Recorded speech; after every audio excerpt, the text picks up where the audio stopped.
Now, in times like these, America often looks to its leaders for guidance and comfort. Unfortunately, right now, America has Donald Trump. After the attack, President Trump tweeted, "The suspect is a very sick and deranged person." Hours later, he tweeted again, "I have just ordered Homeland Security to step up our already extreme vetting program. Being politically correct is fine, but not for this." Okay, wait, so he's stepping up his already extreme vetting? What does that mean? Like, this is the problem with always using hyperbole. You have nowhere to go. How do you improve extreme vetting? What, it was 3 X's, now it's 4? Now it's super, mega, ultra, extreme! I'm talking full anal! What does that mean? Now, clearly, President Trump decided just hours after this attack to make this an immigration issue, which is a little confusing, because when a neo-Nazi killed someone by plowing their car into a group of people in Charlottesville, Trump took a very different approach.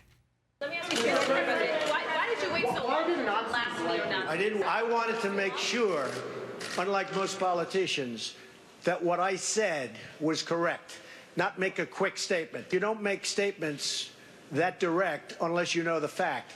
It takes a little while to get the facts. You still don't know the facts. And it's a very, very important process to me. So I don't want to go quickly and just make a statement for the sake of making a political statement. I want to know the facts. So when it was a Nazi, Trump needed more facts. When it was a Muslim, that was the only fact that he needed. And now the president is still pretty new to politics, so other than being a fundamentally dishonest person, where did he learn to do this?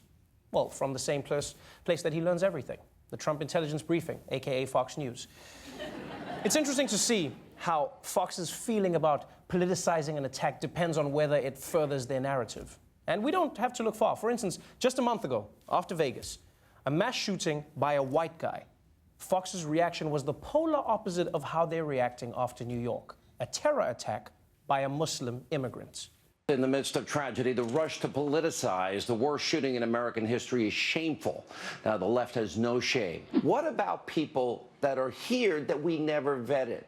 You can't even vet people that aren't here without being called racist and Islamophobic. I thought it was inappropriate yesterday for people in these early hours to be jumping up and raising this as an issue.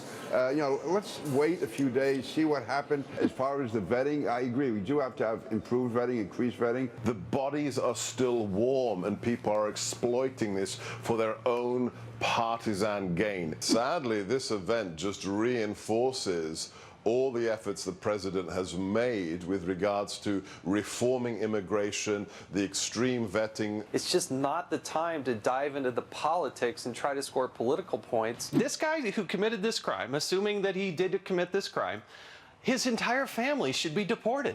Clearly for Fox, you can politicize things as long as it's not guns. It's as simple as that. I bet they wouldn't even talk about guns in a game of Clue.